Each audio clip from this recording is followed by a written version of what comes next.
যে যদি hacker remove করা যেত আমার ডিসকর্ডে সবাই আমারে জানাই দিত। হ্যাকার রিমুভ করা হয়নি গ্যারান্টি, কারণ আমার যে পরিমাণে ভিডিও দিচ্ছিল ওতে হ্যাকার রিমুভ করা হয়নি।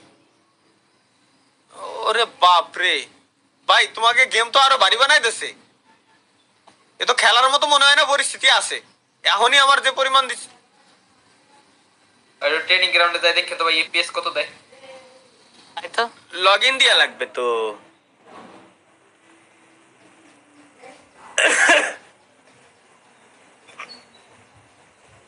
মানে এমন একটা অকারেন্স ঘটছিল, ফয়েজ ভাই কেউ ঢুকে না, ফয়েজ ভাইয়ের আইডিতে অ্যাক্টিং লিডার চলে গেছে অন্যজনের কাছে, র্যান্ডম পোলাপান।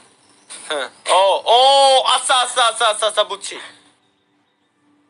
কেউ গেমে না ঢুকে চলে গেছে আর কি।